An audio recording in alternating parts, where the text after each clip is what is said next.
and welcome to Fox and Her Creations. I'm Brie, and today I'm going to show you the basic embroidery stitch called the running stitch. It's a series of dashed lines, whether you make them short or long is up to you, and you go up and down through the fabric, as you can see there.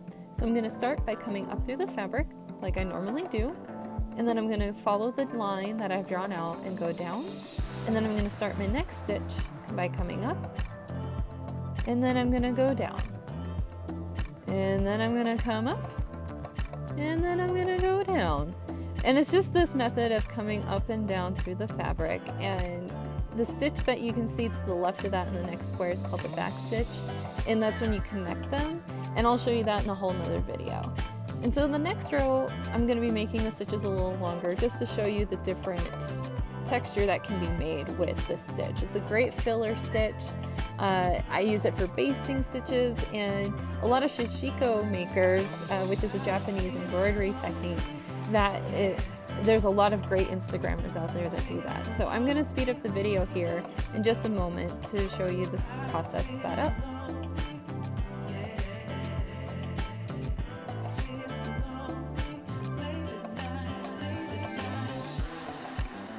And so yeah, I just keep doing this motion up and down through the fabric.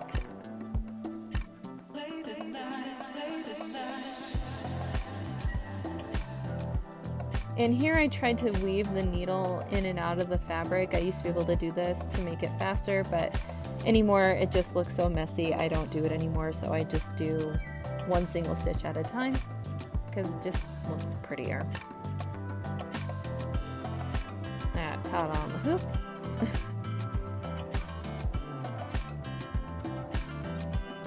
And because of that, my thread got snagged. So what I did was I pulled up on the stitch a little bit, pulled on my thread, and evened my thread back out, and everything's kosher now.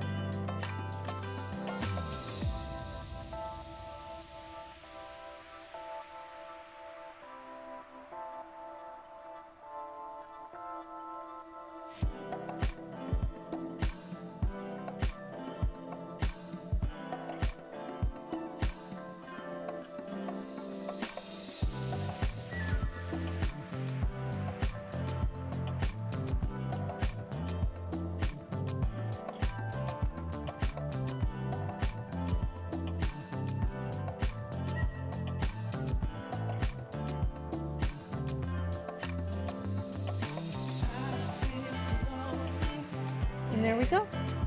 Thanks everybody for watching, and so this is the basic running stitch. Super simple, super easy, and super pretty. Thanks everybody. We'll talk to you later. Bye!